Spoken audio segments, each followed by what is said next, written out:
नमस्कार दोस्तों, मेरा नाम है आशुतोष मानके और आप देखना शुरू कर चुके हैं डायनामिक इम्पल्शन। आज के इस वीडियो में हम बात करेंगे 25 अप्रैल 2023 के करंट अफेयर्स की। और ज्ञान को कभी भी अधूरा नहीं छोड़ना चाहिए। और अब जब आपने वीडियो के थंबनेल पर क्लिक कर ही दिया है तो अंत तक ही जुड़े रहिएगा। तो चलिए आज के इस वीडियो को शुरू करते हैं। अंत तक देखिए और नोट्स भी साथ साथ बनाते चलिए। इम्पोर्टेंट करंट अफेयर्स हैं। चलिए शुरू करते हैं। ऑपरेशन कावेरी, हाल ही में ऑपरेशन कावेरी को शुरू किया गया है।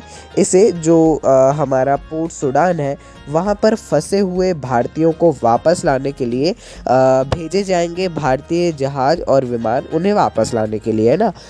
पोर्ट सूडान में लगभग 500 से अधिक भारतीय फंसे हुए हैं, भारतीय नागरिक। इन्हें वापस लाने के लिए इस ऑपरेशन कावेरी को शुरू किया गया है। ऑपरेशन जो है इसमें भारतीय जहाज़ों और विमानों की सहायता से पोर्ट सूडान इन जहाज़ों को भेजा जाएगा, है ना। अच्छी बात है।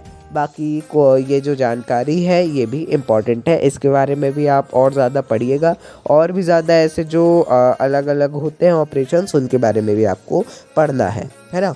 आगे बढ़ते हैं। अगली जानकारी, विश्व टीकाकरण सप्ताह 24 से 30 अप्रैल तक विश्व टीकाकरण सप्ताह अप्रैल के अंतिम सप्ताह में मनाया जाता है। आपको ये याद रखना है, हर बार विश्व टीकाकरण सप्ताह अप्रैल के अंतिम सप्ताह में मनाया जाता है, जिसका उद्देश्य लोगों को टीके से रोकी जा सकने वाली बीमारियां हैं, उन बीमारियों से बचाने के लिए आवश्यक सामूहिक कार्यवाही को उजागर करना है, लोगों को टीके के बारे में जागरूक करना है और भी इसके बारे में जानकारी साझा करना है। इसे द बिग कैचअप की थीम के तहत मनाया जा रहा है, जो कि एक अच्छी बात है ना। आप लोग और भी ज़्यादा इसके बारे में अवश्य पढ़िएगा। आगे बढ़ते हैं।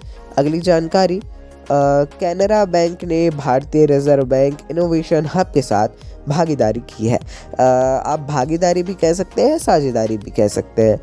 कैनरा बैंक और भारतीय रिजर्व बैंक, केवल भारतीय रिजर्व बैंक नहीं, भारतीय रिजर्व बैंक के इनोवेशन हब, इन दोनों ने भागीदारी की है। इसके तहत कैनरा बैंक जो है रिजर्व बैंक इनोवेशन हब के सहयोग से फॉर्म 15G और 15H के डिजिटल सबमिशन को लॉन्च करने की घोषणा की है इसने, है ना। 15G और 15H जो फॉर्म है ये एक बहुत ही दोनों इम्पॉर्टेंट फॉर्म्स होते हैं। अब इनके डिजिटल सबमिशन के लिए जो है कैनरा बैंक जल्द ही इसको शुरू करेगा। समझौता भी इन्होंने कर लिया है। आइए आगे बढ़ते हैं, देखते हैं अगली जानकारी को। अगली जानकारी, प्रधानमंत्री नरेंद्र मोदी जी ने तिरुवनंतपुरम में टेक्नो सिटी परिसर में आने वाले भारत के पहले डिजिटल साइंस पार्क की आधारशिला रखी है। हाल ही में प्रधानमंत्री जी ने पूरे भारत के पहले डिजिटल साइंस पार्क की आधारशिला रखी है। 2 ब्लॉकों में 10 लाख वर्ग फुट के क्षेत्र को कवर करने वाला पार्क उद्योग और व्यापार इकाइयों के साथ साथ विभिन्न क्षेत्रों में प्रौद्योगिकी स्टार्टअप की सुविधा प्रदान करेगा। अच्छी बात है। बाकी ये डिजिटल साइंस पार्क होने वाला है, बहुत ही कुछ एक बढ़िया नवाचार है।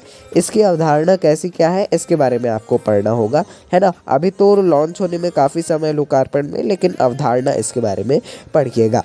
आगे बढ़ते हैं, देखते हैं अगली जानकारी। मध्य प्रदेश के भोपाल में वन विहार राष्ट्रीय उद्यान ने अपने परिसर में सिंगल यूज़ प्लास्टिक पर प्रतिबंध लगाने की घोषणा की है। जो वन विहार राष्ट्रीय उद्यान है, आपने पढ़ा होगा इसके बारे में, यदि अच्छे से आपने नेशनल पार्क्स के बारे में पढ़ा है तो, है ना। अब इन्होंने अपने परिसर में सिंगल यूज़ प्लास्टिक फ्री का पर पूरा प्रतिबंध लगा दिया है। 1979 में एक राष्ट्रीय उद्यान घोषित किया गया था, वन विहार राष्ट्रीय उद्यान। ये लगभग 4.45 वर्ग किलोमीटर के क्षेत्र में फैला हुआ है। हालांकि ये उतना इम्पोर्टेंट क्वेश्चन नहीं है। 1 जुलाई 2022 से जो है पूरे भारत में ही प्रतिबंध लग चुका है सिंगल यूज़ प्लास्टिक पर। अब इन्होंने भी किया है अपने सिर्फ परिसर पे, है ना, इसलिए उतना ज़्यादा इम्पोर्टेंट ये नहीं है। आइए आगे बढ़ते हैं। जल शक्ति मंत्रालय ने देश भर में पहली बार जल निकायों की गणना की है। हाल ही में की नहीं है, अभी जारी है ना। पहली बार ऐसा हो रहा है कि जल निकायों की गणना की जाएगी। इस जनगणना के अनुसार देश में 24.24 लाख से अधिक जल निकायों की गणना की गई है, जिसमें से 23 लाख से अधिक जल निकाय ग्रामीण क्षेत्रों में है। मतलब ये एक डेटा उन्होंने जारी किया है। है ना, मतलब 24 करीब 24-25 लाख है, उसमें से 23 लाख केवल ग्रामीण क्षेत्रों में है और लगभग करीब 70,000 के करीब शहरी क्षेत्रों में है ना, 69,000 करीब शहरी क्षेत्रों में है। ये बहुत ही इंपॉर्टेंट डेटा है और भी ज़्यादा इसके बारे में अवश्य पढ़िएगा। आइए आगे बढ़ते हैं।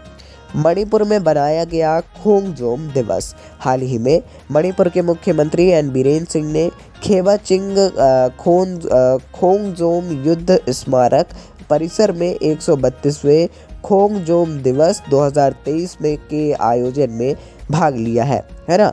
ये देखिए जो ये खोंगजोम होता है ना, ये खोंगजोम दिवस 132वां है, मतलब करीब 132 साल से लगातार इसको मनाया जा रहा है।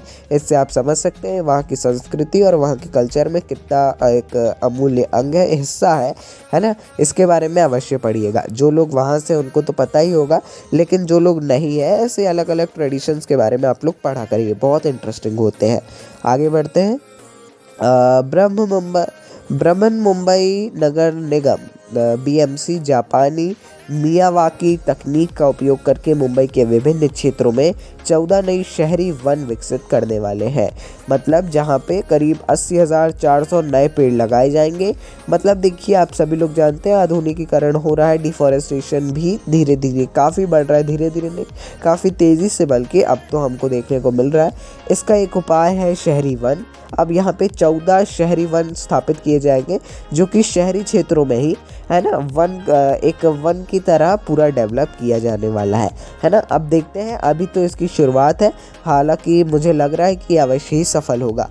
26 जनवरी 2020 को BMC द्वारा शुरू की गई शहरी वन परियोजना के तहत लगभग 64,000 मिनी वनों को विकसित किया जा चुका है। फ़ोटोज़ वगैरह क्लियर है, आप इंटरनेट पे आसानी से आपको मिल जाएंगी, आप लोग देखिएगा है ना वेब सर्च करके।